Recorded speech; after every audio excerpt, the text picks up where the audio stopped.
Fique agora com o programa Mundo Business.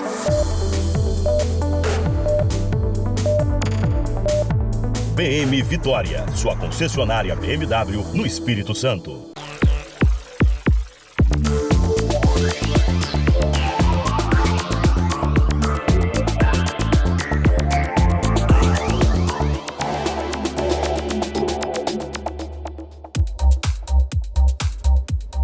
Olá, seja muito bem-vindo ao programa Mundo Business. No programa de hoje eu converso com Brunella Bumachar. Ela era professora da UFES e fundou uma das maiores faculdades do Espírito Santo, a Multivix. Hoje tem 34 mil alunos.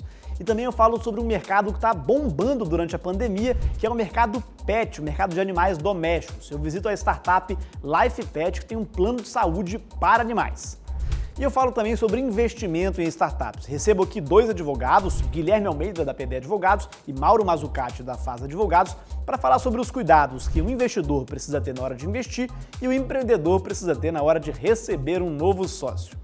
Fica aí com a gente que eu acho que você vai gostar. E acompanhe também os bastidores dessa gravação e desse programa lá no meu Instagram, @RicardoFrizeira, e também no Instagram, @FolhaBusiness. A liderança de hoje tem 34 mil alunos em 8 campi diferentes. Brunella Bumachar é fundadora da Multivix, sócia da R-Crio e investidora de startups. Brunella, muito obrigado pela presença.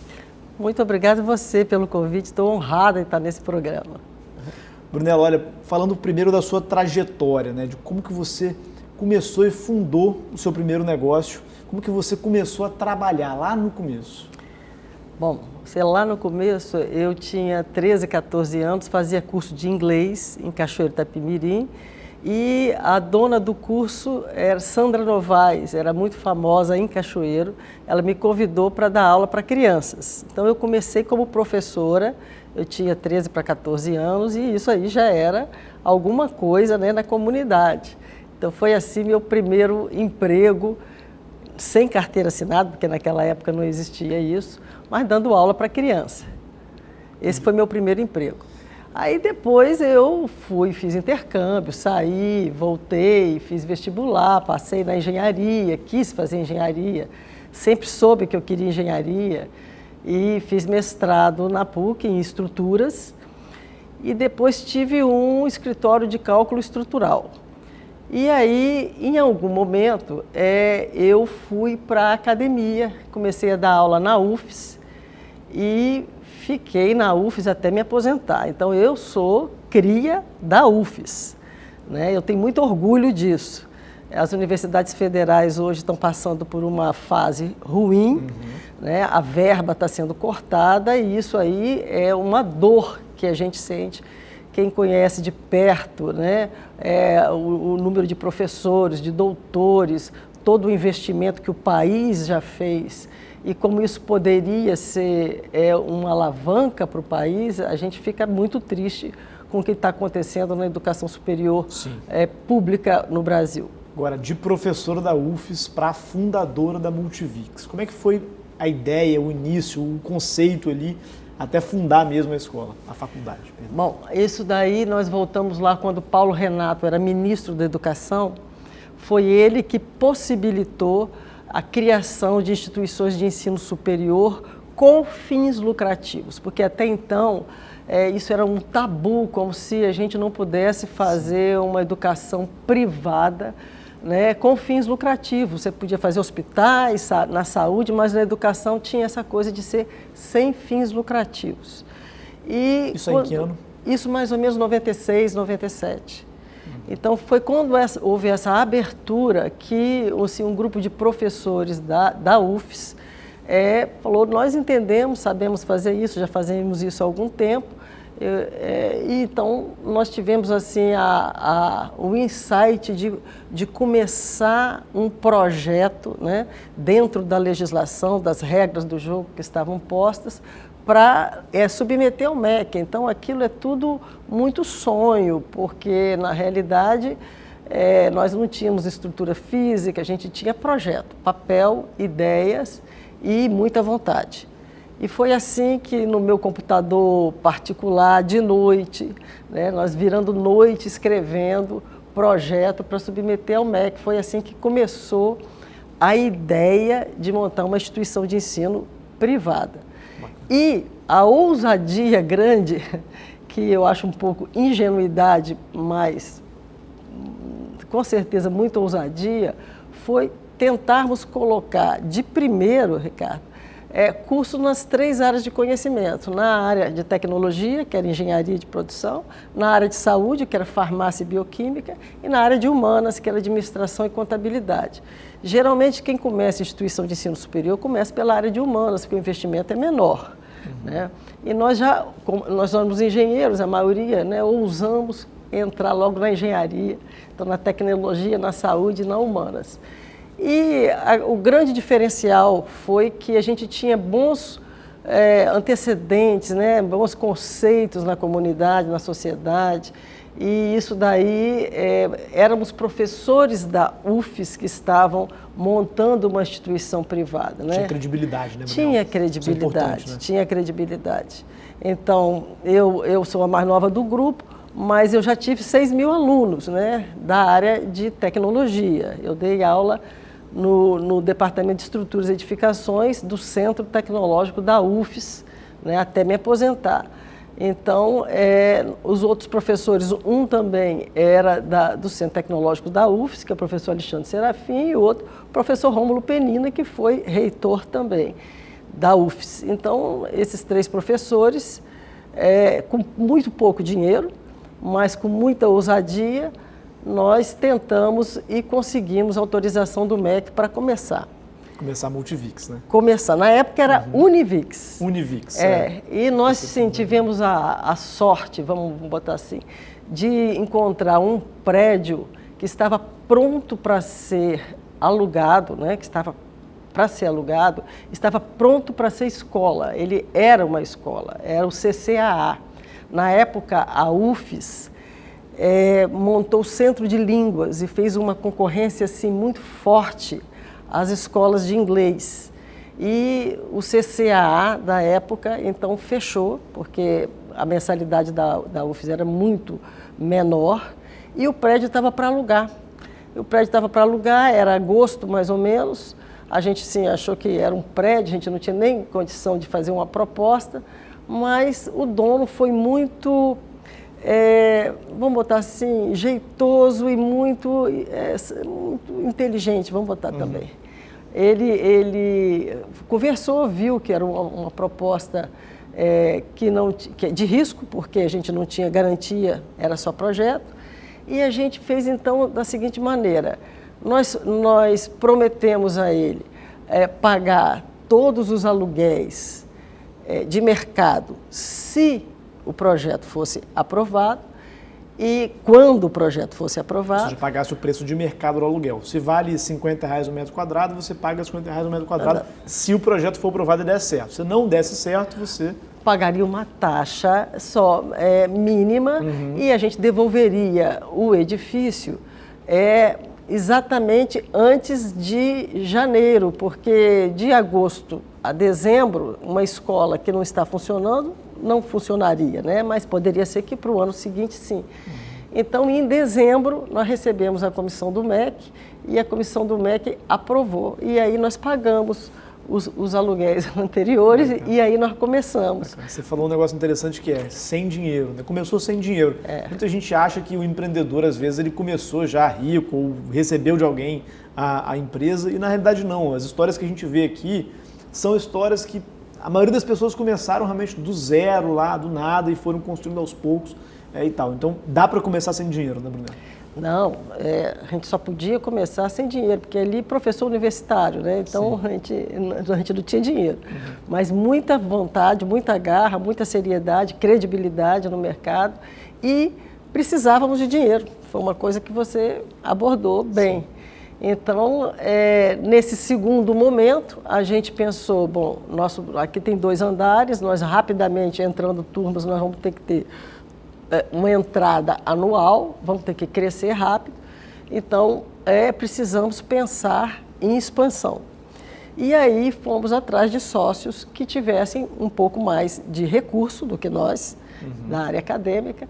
E aí nós tivemos assim, a felicidade de encontrar 2 sócios empresários, também com muita credibilidade no mercado, né? A turma da Metrô Engenharia e a turma da Pelicano, e que são então nossos sócios, e nós estamos nesse grupo aí de 5 famílias já há 21 anos. Isso é bacana porque normalmente o empreendedor, que é quem teve a ideia, que foi você no caso, tem a ideia e desenvolve, começa a desenvolver o projeto e depois realmente necessita de recursos para investir, capitalizar, né, que a gente fala, e fazer o negócio crescer, né, que é o que a gente vai ver aí ao longo desse programa, vários casos bem semelhantes de investidores entrando nas empresas para fazer o negócio crescer e alavancar, que a gente chama, que é colocar capital, né, para conseguir desenvolver. Então é bacana que essa é uma história bem simbólica de como que grandes negócios surgem, né? Aí sim, nós então compramos um terreno e construímos. Isso aí já fomos para o Campus Novo e isso daí é o início. Em que ano isso que você... Isso foi em 2000. 2001 mais ou menos. E aí de 2000, Campus Novo até agora, né, 2021, a Multivix é uma das maiores faculdades privadas do país, né, acredito. Como é que foi essa trajetória? Bom, do país não, mas do estado sim. Bom, aí nós fomos expandindo para o interior, né, que foi o segundo momento. Nós fomos expandindo para o interior porque sabíamos que havia uma carência e uma dificuldade das pessoas virem para a capital, e fomos expandindo e tivemos assim a sorte, vamos botar assim, de pegar um momento da economia boa. Né? Por exemplo, hoje nós estamos com um problema, educação superior no país inteiro, né? Está tendo inadimplência, está perdendo aluno, quer dizer, é normal que isso. Mas na época nós pegamos uma onda boa de economia e nós crescemos, aproveitamos, soubemos fazer e aproveitamos e expandimos, né? E há algum tempo atrás, uns 3 anos, nós entramos na educação à distância, que também é uma área que a gente vai expandir, com certeza, mais rapidamente do que no presencial. É uma avenida de crescimento, né? Educação à distância, que é a educação digital, que durante a pandemia teve um boom, né? Porque todo mundo foi para casa, as faculdades, escolas fecharam e aí todo mundo precisou estudar à distância, ali, pelo computador ou pelo celular. E você observou esse crescimento forte desde a fundação da parte da educação à distância? Ah, não, com certeza. Educação à distância, mesmo sem pandemia, já era uma tendência. Né? A pandemia simplesmente acelerou. Então, hoje nós temos 326 polos espalhados pelo país inteiro. Com certeza, isso vai crescer mais rapidamente do que nós estamos projetando, porque é uma necessidade de mercado e também as pessoas se acostumaram a trabalhar virtualmente, a estudar virtualmente, né? E isso daí, mesmo que volte o presencial 100%, que seja possível com vacinação, já ficou, né? A cultura de estudar, a cultura de trabalhar já se estabeleceu. A distância, né? Já se estabeleceu. No meio desses negócios todos, você lidou com muita gente, teve vários desafios, tenho certeza. Quais foram as características suas e das pessoas com as quais você trabalhou, os valores, princípios que você acredita que são valores e princípios importantes que fizeram com que esses negócios eles avançassem, eles dessem certo?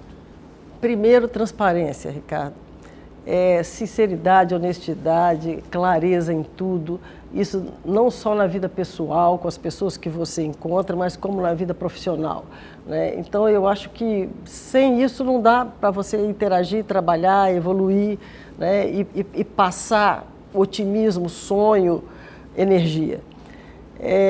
Nas empresas, né, transparência é uma característica de melhores práticas de governança corporativa. Então, a governança corporativa é o conjunto de normas que organiza uma empresa, né? Exatamente. Bom, a outra característica é ter empatia com as necessidades das pessoas, sejam elas de educação, sejam elas de materiais ou emocionais, espirituais, enfim, socioeconômicas.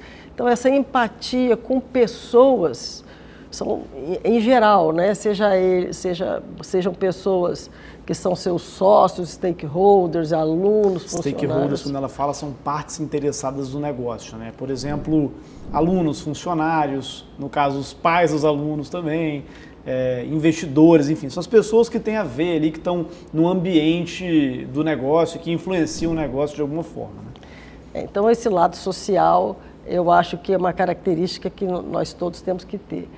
E o outro lado é respeito ao meio ambiente. Então, essa sigla nova ESG, a sigla é nova. Agora, os princípios, os valores já são, né, mais antigos. O ESG que ela fala é uma tendência hoje no mundo corporativo, que é uma tendência de respeitar o meio ambiente, que é o E, né, em inglês, a sociedade e causar impacto social positivo, que é o S, e o G é a tal da governança, que é boas práticas de gestão de empresa, você ter uma empresa ou participar de uma empresa que é ética, que não tem corrupção, essa é a governança. Então, ESG, meio ambiente, social, sociedade e governança corporativa.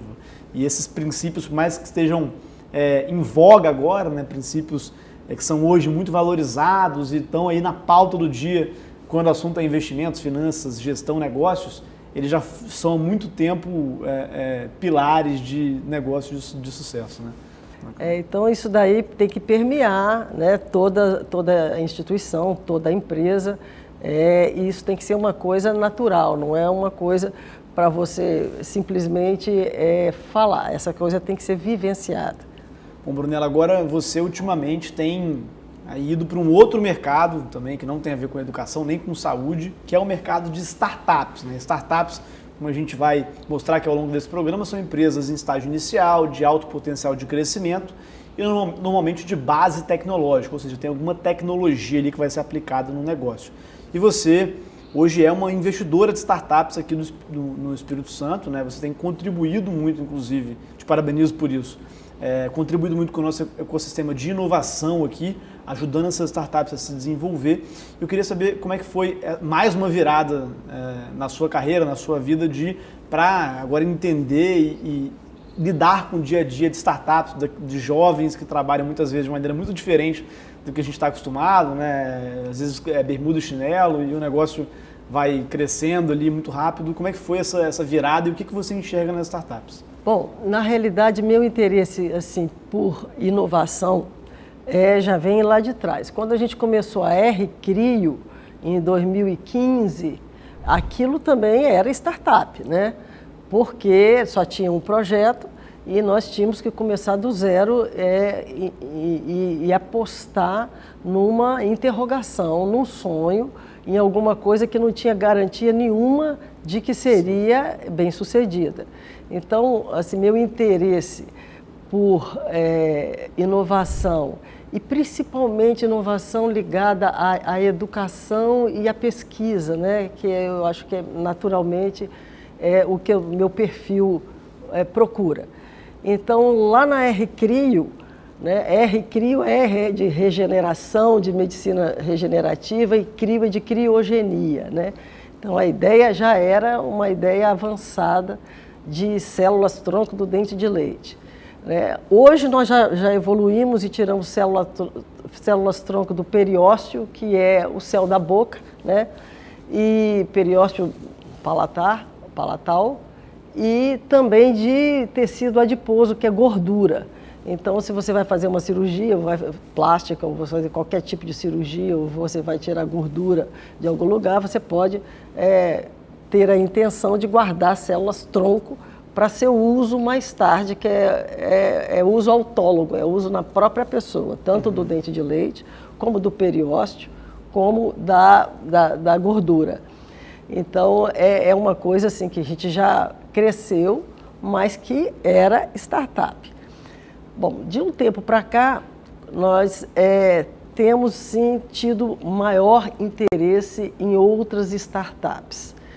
Principalmente essas na área de educação e na área de ciência, tecnologia e pesquisa. E começamos a investir, porque fomos procurados inicialmente, né, por alguns empreendedores que precisavam de apoio e viram na gente, porque eu já fui professor de 6.000 engenheiros no Espírito Santo. Então, só aí você tem uma turma bem boa, né? Bastante gente. Bastante gente. E depois, na Multivix, você também tem uma visibilidade com alunos. E aí, a gente foi procurado por alguns empreendedores que estavam com uma ideia brilhante, que precisavam de apoio, e a gente entendeu que seria assim, interessante, justo, merecedor e promissor apoiar. E começamos isso individualmente e hoje já estamos crescendo, aí eu preciso de assessoria, porque o número já é muito maior e também a gente já é um negócio que já tem tem que ter toda uma expertise para fazer a curadoria das startups. Ou seja, você né? tem que entender do mercado, entender de diversas coisas para conseguir curadoria, né? Escolher as melhores, é isso, né? Pois é, né? Escolher as que você acredita que vão escalar, porque a ideia da startup é você ser um investidor anjo, começar a apoiar, depois conseguir recursos de terceiros e depois escalar, fazer com que a coisa cresça de forma exponencial, é o ideal, né? E quem sabe, né, abrir capital na bolsa ou ser, vamos botar assim, adquirida por uma grande multinacional. Então é esse o caminho. Então nós estamos assim muito felizes de ver tantos capixabas.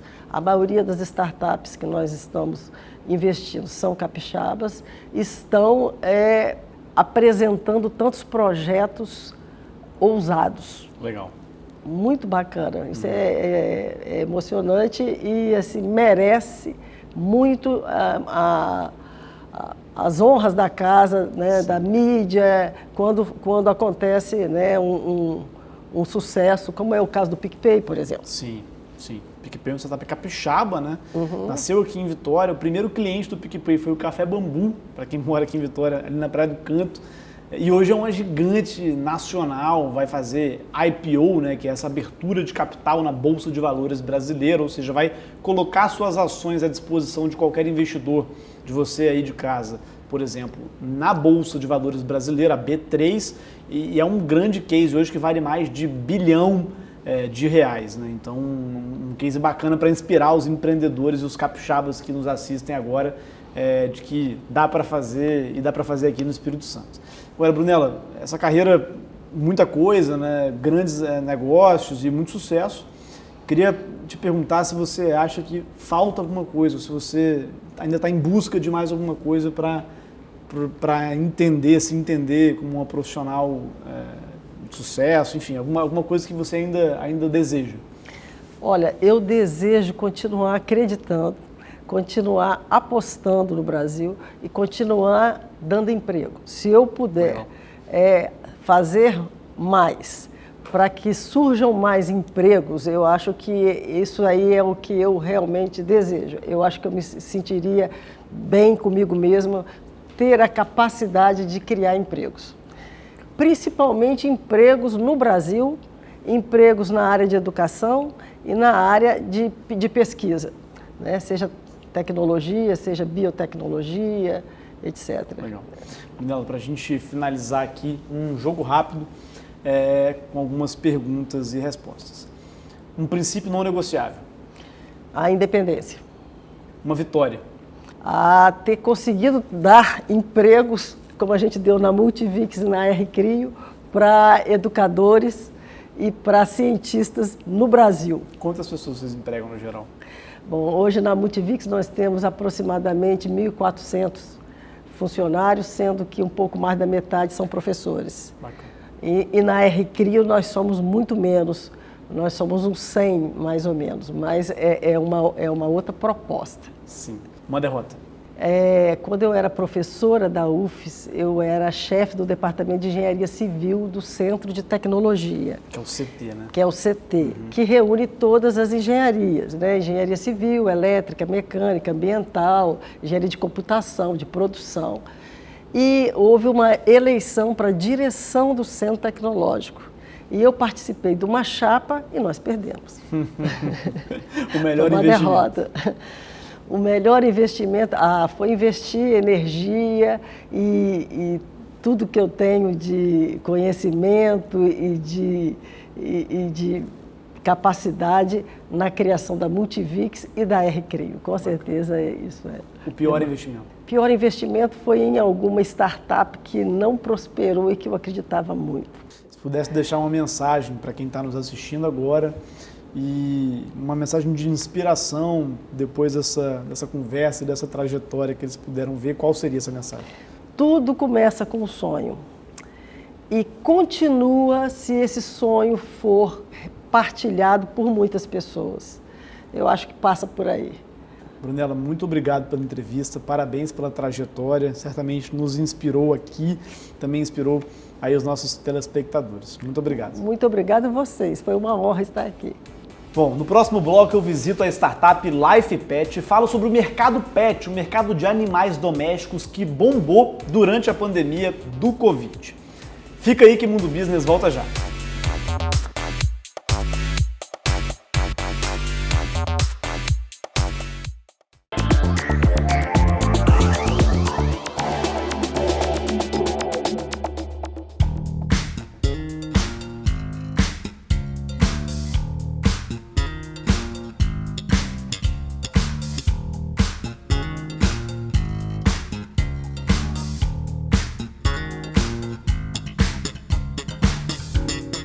Os brasileiros têm uma ligação muito íntima com os animais de estimação. Atualmente, 1 em cada 2 brasileiros tem um pet, como cachorro ou gato, dentro de casa. E esse número não para de crescer. São mais de 140 milhões de pets aqui no Brasil. Ao lado disso, a indústria pet vem crescendo para oferecer mais produtos e serviços de saúde aos animais de estimação. Diante disso, a crise parece não ter chegado ao mercado pet. Enquanto a economia brasileira decresceu 4% em 2020, o setor pet cresceu quase 14%, mesmo em ano de crise, com relação a 2019. Ao todo, o setor fatura 40 bilhões de reais aqui no país. Por isso, vimos no mercado financeiro fatos relevantes, como a abertura de capital na bolsa do Shopping dos Pet Shops, a Petz, que captou 3 bilhões de reais de investidores na bolsa. Os tutores, nomenclatura que utilizaremos nesse programa para fugir do termo pejorativo dono, dos pets estão gastando mais com alimentos, serviços de hospedagem e serviços de saúde. No ano passado, o valor mensal gasto com animais de estimação no Brasil cresceu quase 10%. Em meio a esse mercado em expansão, o empreendedor Thiago Batista enxergou uma dor dos tutores de pets, o cuidado com a saúde do animal. O fato é que todos os animais têm algum problema de saúde, mas essa conta pode sair cara se você continuar desatualizado. Para dar mais segurança aos tutores de pets e proporcionar mais bem-estar aos animais, ele fundou a Life Pet, um plano de saúde para pets que hoje figura entre uma das maiores empresas do país no setor. O negócio está em fase de expansão e recebe como investidor um dos executivos mais relevantes do mercado brasileiro, o presidente do conselho da Wine, Fábio Brugioni. Hoje nós vamos conversar com a liderança Thiago Batista, CEO da Life Pet, sobre o boom do mercado pet no Brasil e no Espírito Santo. Thiago, a gente sabe que o mercado pet está bombando aí, mesmo durante a pandemia a gente teve um crescimento do mercado. A que você, que atua nesse mercado, atribui esse crescimento? Então, a pandemia ela trouxe uma situação muito nova para todo mundo, que é o distanciamento social. O brasileiro, a gente sabe que é uma sociedade muito fraterna, muito calorosa, gosta de interação, e com essa questão do isolamento, muita gente sentiu essa solidão, essa carência dentro de casa. E também as pessoas que já tinham pet, elas passaram, pela questão do isolamento, a ter um convívio maior com esse pet, porque saía muito cedo para trabalhar, chegava à noite e não tinha uma relação. Então, seja as pessoas que não conviviam com os pets que já tinham em casa, seja as pessoas que não tinham o pet e por conta do isolamento, de solidão, acharam melhor ter um pet dentro de casa para interagir com ela, com os filhos, com os pais, acabou tendo um aumento de pessoas que procuraram o número de pet para ter dentro dos lares. Como é que foi a ideia? Qual é a história da Life Pet? Como é que foi a ideia de criar um plano de saúde para pets aqui no Espírito Santo? Então, a LifePet ela surgiu em 2015 com o seguinte propósito. A gente identificou que faltava no mercado uma empresa que cuidasse dos animais de forma preventiva, porque existem as clínicas, os consultórios, médicos veterinários, porém, geralmente as pessoas deixam para procurar esses profissionais de forma reativa, quando já existe algum tipo de problema com o animal. E a gente, com a LifePet, identificou uma oportunidade de levar informação, levar um cuidado mais preventivo e também pela ótica financeira, que as pessoas pudessem se programar, se preparar para poder cuidar melhor dos seus animais. Uma vez que você, quando vai procurar um veterinário, você não sabe quanto que você vai pagar. Sim. E quando você já tem um tipo de plano de saúde ou de seguro, você já tem uma noção prévia de quanto que aquilo ali vai te custar e você consegue se planejar e se organizar melhor financeiramente. Surgiu de uma dor pessoal. Em 2015 eu tive meu primeiro pet e era marinheiro de primeira viagem. Um domingo ele passou mal, não sabia o que fazer, onde levar, não tinha nenhum tipo de informação e por conta disso a gente procurou uma clínica de plantão e veio esse custo, e com esse custo veio a ideia. Eu falei, poxa, será que quantas pessoas estariam preparadas para poder pagar com uma despesa dessa no imprevisto? Você é surpreendido com uma despesa alta, né? Sim. Do nada R$2.000, R$3.000, R$4.000, R$5.000, enquanto você poderia, por outro lado, ter um plano de saúde, pagar um valor fixo mensal menor e ter a segurança de que não vai incorrer num gasto tão alto sem ter previsibilidade. Perfeito. Né? Você consegue dar um tratamento preventivo para o seu animal, com vacinas, com consulta, com exames. Você consegue ter um planejamento financeiro melhor, porque você sabe quanto que você vai investir num cuidado de saúde com o seu pet. As pessoas costumam se preocupar com a ração, com um brinquedo, mas elas esquecem que o animal é um ser vivo e uma hora ele vai precisar de um cuidado médico, todo ano ele precisa de dar as vacinas regulares e tudo isso daí foi idealizado pela LifePet como uma forma de levar essa segurança, essa previsibilidade, esse controle, essa comodidade para os clientes. Bacana. Tiago, antes de a gente falar das novidades aí de investidores e novos planos de expansão da LifePet, queria que você explicasse rapidamente o que é a LifePet e o que ela faz. Então, a LifePet, o propósito dela é cuidar do meio ambiente e mais especificamente sobre os animais domésticos, que são cães e gatos.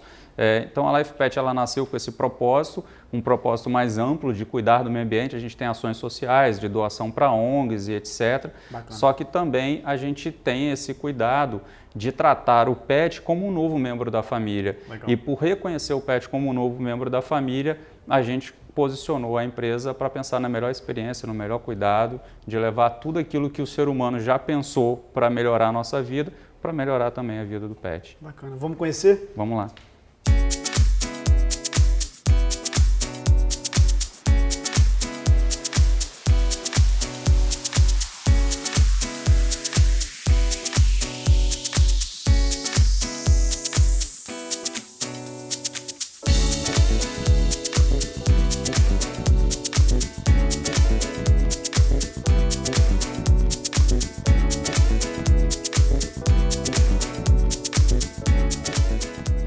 Tiago, agora a LifePet se prepara para um novo ciclo, recebendo novos investidores. Quais são as novidades que vão vir aí com esses novos investimentos?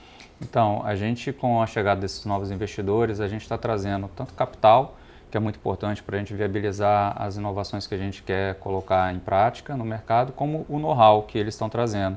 São pessoas de mercado com muita experiência na parte tecnológica, de digital, que são executivos ou membros de conselho de grandes empresas no Brasil. Então, todo esse know-how deles, mais o capital que eles estão trazendo, vai fazer com que a gente se prepare para esse novo momento em que a gente quer focar bastante na parte de experiência do cliente e de inovação. Quais são os planos para o futuro da LifePet? Qual é o sonho grande da empresa? Onde que você quer chegar? Quando você olha a LifePet daqui a 5, 10, 20 anos, o que você enxerga? Esse mercado é um mercado que não para de crescer, como a gente está falando aqui. Então, como é que você enxerga a empresa daqui a alguns anos? Então, a LifePet ela nasceu com o propósito de cuidar da saúde do animal. Então, a gente quer manter esse propósito, porém ampliar o escopo de atuação dele. Quando a gente nasceu em 2015, a gente se posicionou como um plano de saúde porque foi a primeira dor que a gente percebeu e a primeira forma de ajudar a resolver esse problema. Com o tempo, a gente identificou outras dores do animal e a gente quer ampliar o nosso campo de atuação para poder cuidar do animal como um todo. E a gente se posiciona muito na parte de serviço. A gente identificou que existem grandes players, grandes empresas no mercado que exploram a parte de produto e fazem esse trabalho muito bem, mas a parte de serviço ainda não existe uma empresa que consiga concentrar e apresentar para o mercado uma solução integrada que consiga atender Que tipo de serviço? Principalmente saúde, né? Aí a gente fala de clínicas, hospitais, laboratórios, também a parte de care, de cuidados do animal, como hotel, educador, o próprio banho e tosa. Então, todos os serviços que o pet ele necessita, a gente quer trabalhar dentro da nossa plataforma, mas com foco em gerar mais saúde e bem-estar para o animal. Esse é o nosso propósito, fazer com que os animais eles tenham esse tratamento cada vez mais próximo do humano, de ter cada vez mais saúde e bem-estar. Então, a gente, com a chegada desse investimento, vai investir muito em capacitação de equipe, muita tecnologia, expansão do nosso modelo de negócio, ouvir bastante os clientes, para os clientes trazerem esse feedback e ajudar a gente a construir uma empresa que entregue bastante valor para eles. Thiago, qual o valor desses investimentos que vocês vão receber? Então, a gente acabou de realizar uma rodada, essa rodada ela é para preparar a gente para a próxima, que está estimada em 10 milhões de reais.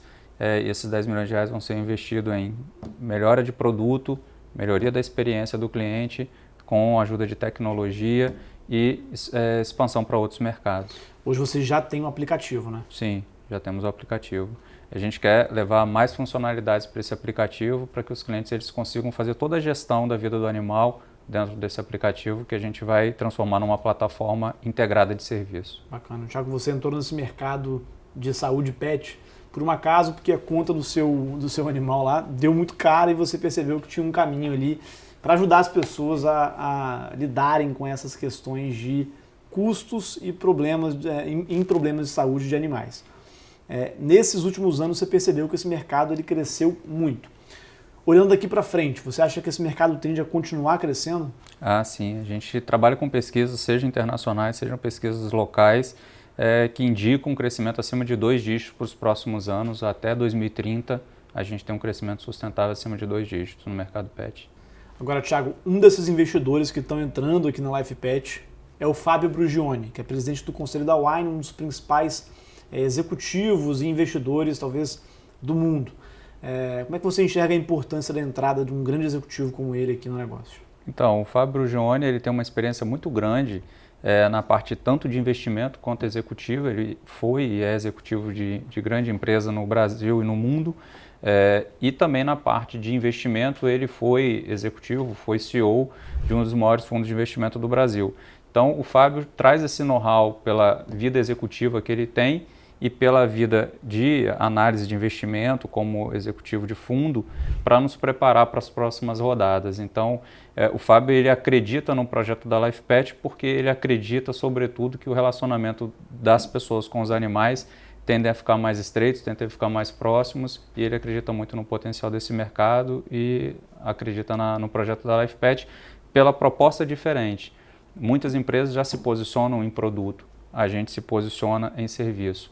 Então ele entende que isso tem um valor agregado muito grande e apostou e está ajudando a gente a construir e pilotar junto o barco. Thiago, muito obrigado pela entrevista e parabéns pelo trabalho.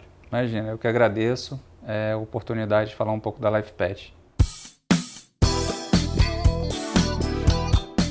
Como vimos, o mercado pet está em franca expansão, que foi acelerada pelos efeitos da pandemia na vida do ser humano. Fato é que hoje um pet significa muito mais do que um bicho de estimação. Significa qualidade de vida para nós seres humanos. E por isso todo um setor se desenvolveu no seu entorno. E o Espírito Santo está bem posicionado nesse cenário com empreendedores como o Thiago e empresas visionárias como a LifePet. No próximo bloco, vamos conversar sobre investimentos em startups com o advogado Guilherme Almeida, da APD Advogados, e sobre o novo marco legal das startups com Mauro Mazzucati, advogado da Faz Advogados. Fique aí que Mundo Business volta já.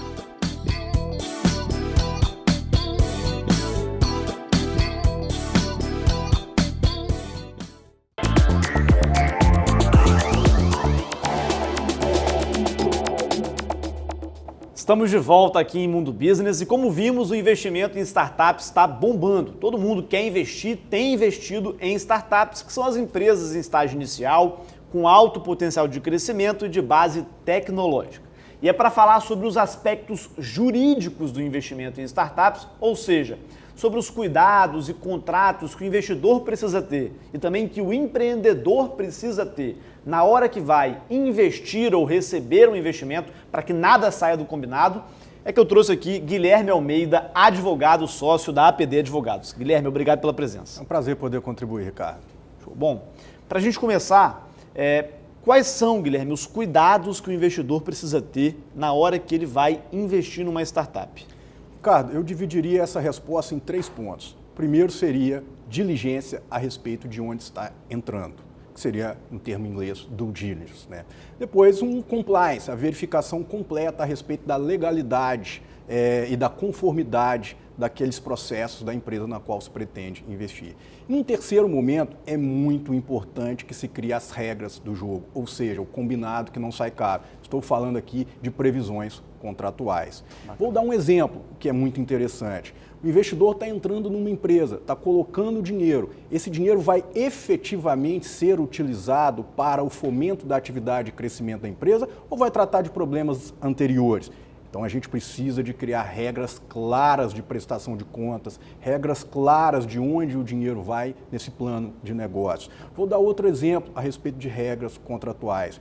Aqui um termo em inglês que é muito comum, lock-up do sócio, que seria a necessidade do sócio investido permanecer na empresa por um determinado período de tempo. Senão eu teria uma situação de que uma empresa recebe um investimento e o sócio deixa de participar do negócio, sendo que o sócio era imprescindível para o desenvolvimento daquele negócio que recebeu valores de um investidor. Bacana. Então isso trava lá o sócio, os sócios do negócio a estarem no negócio enquanto o investidor investiu. Porque você não pode colocar dinheiro numa empresa, depois as pessoas que estão ali tocando o negócio no dia a dia saem de lá. Isso. E sobretudo em startups, empresas embrionárias, a presença do sócio, a ideia do sócio, o desenvolvimento daquela ideia está ligado à pessoa. A ausência da pessoa vai fulminar o investimento. Além disso, é muito interessante que se preveja questões de futura diluição. Exemplo, a gente vai investir hoje numa empresa, é feita uma precificação dessa empresa, e o investidor ele adquire cotas dessa empresa por um determinado valor. Existe a possibilidade, como é comum, que no futuro a empresa vá precisar de maior conteúdo, maior valor para que ela consiga ainda mais expandir seus negócios. É necessário a previsão de regras para que este primeiro investimento não venha a ser diluído, ou seja, perder valor no futuro em novas rodadas de investimento. Então, a fase contratual ela é muito importante para trazer muita defesa, previsão de evitar futuras discussões entre investidor e startup. Bom, então vamos voltar lá aqueles 3 pontos que você falou. Você falou da diligência, né? Nada mais é diligência em bom português. Tomar cuidado do que você está fazendo. Depois você falou do compliance, que é a conformidade com as normas, as leis. Depois do contrato. Voltando à diligência, né? A gente sabe que os empreendedores, muitas vezes, quando vão captar dinheiro, captar investidores no mercado, eles podem embelezar mais os números, os resultados da sua empresa do que a realidade nua e crua nos mostra, né? Como que o investidor pode saber se os números que o empresário, o empreendedor que está querendo captar o dinheiro dele, eles estão exagerados ou estão muito floreados na hora de investir? É preciso fazer uma grande verificação do mercado em si, do negócio que essa empresa, essa startup desenvolve, bem como de aspectos no qual ela já está envolvida. Cases de negócios parecidos, eventuais outros investimentos já relacionados e como ela se porta no mercado e a regulação de mercado em aspectos jurídicos em que ela se encontra, para que se tenha certeza do chão onde está se pisando. Bacana. Bom, agora, Guilherme, quais os cuidados que o empreendedor, o empresário que está recebendo esse dinheiro ou está recebendo novos sócios no negócio, quais são os cuidados que ele precisa ter para nada sair do planejado? Bom, interessante pergunta, Ricardo, porque na maioria das vezes a startup, que é uma empresa embrionária, ela tem carência de recursos, até por isso busca investimentos. Então, para poder buscar boas pessoas no mercado, é muito comum que o empreendedor crie contratos de parceria, parceiros, funcionários, etc., e que ele consiga fornecer participação para este pessoal que vem agregar sem retorno financeiro imediato na empresa. Ou seja, as pessoas estão trabalhando ali no negócio, ou mesmo as que investiram, mas em especial as que estão trabalhando ali e que vão agora receber ações, cotas da empresa, não é isso? Exato. São contratos que a gente chama de contratos de vesting. Eu vou te dar um exemplo para poder ficar um pouco mais fácil. Venha trabalhar conosco e, depois de alcançada determinada meta e alcançado determinado período, você passa a adquirir um determinado percentual a cada período da empresa. Ou seja, atrai gente boa com participação societária. Além disso, junto ao VEST, a gente tem também um outro contrato com terminologia inglesa que seria de cliff. Isso, que seria o prazo para que aquela pessoa permaneça na empresa exercendo determinada atividade para que após esse período ela adquira um percentual da empresa. Ou seja, esses instrumentos de vesting e cliff, que são muito utilizados para receber novos sócios numa empresa, basicamente ali o empreendedor assegura que as pessoas que estão se tornando sócias dele vão passar um determinado período na empresa para receber e só vão receber essas cotas, essas ações, se elas passarem esse tempo todo lá. Porque o interesse do empresário é reter os talentos, é manter as pessoas lá trabalhando lá para gerar valor para o negócio. Não é isso? Exato. São formas baratas e seguras de atrair gente boa para o negócio com participação futura. Bacana. Agora, Guilherme, a empresa quebrou. A startup quebrou, a gente sabe que o mundo de hoje é muito volátil, né, incerto, nem sempre tudo sai conforme o planejado. A gente viu aqui na pandemia várias empresas quebrando, apesar das startups terem sobrevivido e até mesmo aumentado o seu valor de mercado em vários casos bacanas. Quebrou a empresa, o investidor está lá, colocou o dinheiro.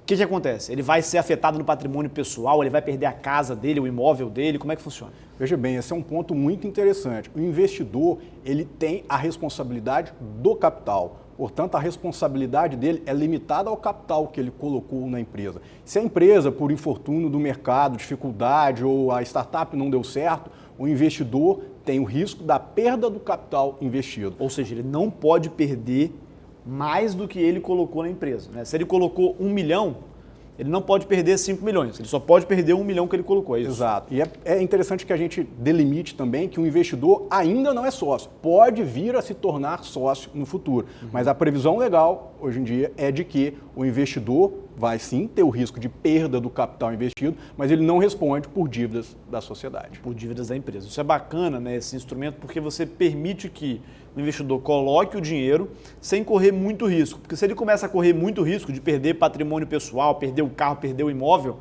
que ele tenha porventura, ou mesmo o dinheiro que ele tem aplicado, ele começa a pensar 2 vezes antes de investir, né? Então é sempre bom que ele possa ser resguardado só pelo que ele separou ali para colocar naquela empresa e que ele vai se tornar sócio do negócio lá na frente se o negócio der certo, né? Com certeza, isso traz segurança jurídica para que ele invista sem que ele precise de se preocupar com o negócio em si do dia a dia da empresa, que pode sim trazer consequências, daí ele só perde o capital investido e não tem mais consequências ao seu patrimônio pessoal. Bacana, Guilherme. Bom, agradeço a sua presença aqui, obrigado por informar aos nossos telespectadores aqui a importância, né, de você ter os cuidados devidos na hora de fazer o investimento ou de receber o investimento e como que esse mercado está se comportando no sentido de proteger e criar segurança jurídica para que as pessoas, os negócios continuem sendo feitos, a economia continue crescendo e as empresas também continuem gerando empregos, se desenvolvendo, sem que nenhuma das partes corra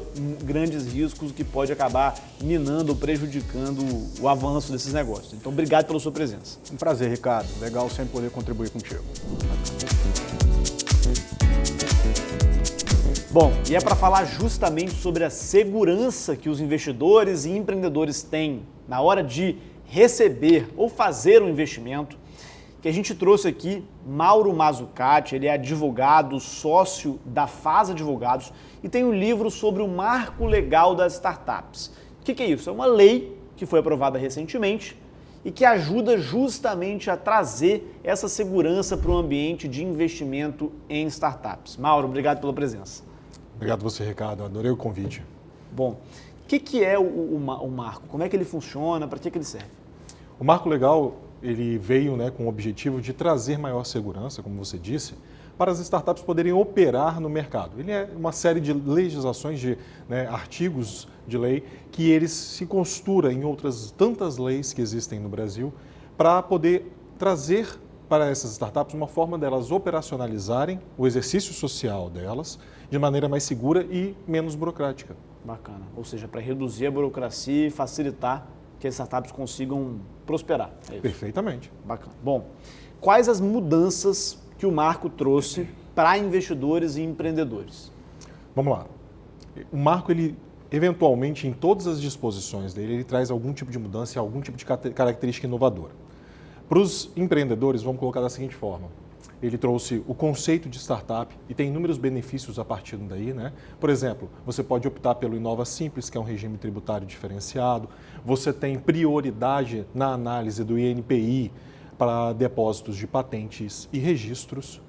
E para os investidores, você tem uma segurança de que aquele patrimônio que você está investindo, ele é o único risco que você vai correr, sendo que você não pode mais ser atacado no seu patrimônio pessoal ou algum tipo de problema trabalhista e tributário venha a afetar o seu patrimônio pessoal. Referente a trabalhadores, empregos ou referente a impostos, tributos. Sim.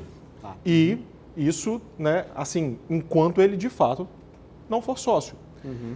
Para ambos os lados, a gente também tem outros benefícios. Por Quando exemplo, você fala que enquanto de fato ele não for sócio, é porque o investidor ele coloca o dinheiro e só depois, né, de um tempo, se o negócio der certo, é que ele vai realmente virar sócio, né? Exatamente. E o marco legal, ele trouxe um rol, inúmeros documentos, inúmeros contratos que podem ser firmados com esse objetivo, de você aportar um determinado valor e que lá na frente você se torne sócio. E não para por ali, o próprio documento, né, a própria lei fala que inúmeros podem ser esses documentos, não precisam ser só aqueles que ela trouxe. O mais importante da gente tratar com esses documentos é que antes eles eram uma prática de mercado. Agora eles fazem parte da legislação. Agora tem literalmente uma lei que dá a segurança de que esses instrumentos eles de fato são aquilo que eles deveriam ser. Bacana, Mauro. Agora, na sua opinião, esse marco legal, essas leis, elas vão ajudar os empreendedores a fazerem seus negócios prosperarem, a fazer as startups darem certo? Ele ajuda, ele vem para ajudar? Sem sombra de dúvida. Assim, existem inúmeras questões ali dentro que elas precisam ser melhor trabalhadas, é óbvio. Mas com o que a gente já tem, traz inúmeras oportunidades. Em questões tributárias, de inovação, de melhorias, reduções tributárias ou até mesmo de compensações com o valor que eventualmente um determinado investidor perdeu ou o ágio que ele trouxe. Tem um ambiente regulatório experimental que foi também trazido de forma muito patente. O que é isso, esse ambiente regulatório experimental? São as autoridades e as agências reguladoras, elas têm a capacidade de reduzir os critérios que uma empresa ela precisa para entrar em determinado mercado. Bacana. Então isso abaixa a régua lá para a turma conseguir, as empresas novas que estão nascendo agora conseguirem entrar no mercado sem terem muitas exigências burocráticas ali de órgãos do governo que vão impedir ou dificultar ou encarecer a entrada dela no mercado, é isso? Exatamente. Existem inúmeras regras que determinadas empresas precisam, né, cumprir para entrar em alguns mercados mais regulados. E isso dificulta um micro e pequeno empreendedor de fazer parte desse tipo de mercado. E esse ambiente regulatório experimental, ele vem com o objetivo de facilitar esse ingresso e permitir uma maior competitividade do mercado. Então, quando a gente olha de maneira geral, você diria que essa lei veio para apoiar, para ajudar as coisas a andarem para frente. Sem sombra de dúvida, ela vem com vários objetivos, várias propostas, várias oportunidades de novos negócios, desde que você saiba, obviamente, analisar isso da forma correta e prepará-la e utilizá-la de maneira adequada. Bacana. Agora, Mauro, para quem está assistindo a gente em casa agora e quer investir no negócio, ou mesmo tem um negócio e precisa de um dinheiro aí, de um investidor para fazer o negócio crescer, quais são as dicas que você daria para essas pessoas? Bom, 2 dicas. Principal, busque um investidor qualificado. Alguém que entenda do seu negócio, da tecnologia que você desenvolve, do mercado que você atua. E segundo, busque um escritório que possa apoiar a transição, a negociação entre as partes. Boas regras fazem bons negócios e dessa forma vocês vão conseguir operacionalizar essa futura sociedade de maneira muito proveitosa. Bom, e se você se interessa por negócios, investimentos e inovação, eu te convido para conhecer o Folha Business, a maior plataforma de comunicação sobre negócios do Espírito Santo, lá em folhavitória.com.br/economia e também no Instagram, @folhabusiness. E se você se interessa aqui por saber os bastidores da gravação do programa Mundo Business, as empresas que a gente visita, as lideranças que a gente conversa, te convido para conhecer o meu Instagram pessoal, @Ricardo Frizeiro. Agradeço muito a você, telespectador, pela sua presença até agora e te convido também para assistir o nosso programa no próximo domingo às 10 horas da manhã e convidar aí seus familiares e amigos. Muito obrigado pela audiência, um grande abraço.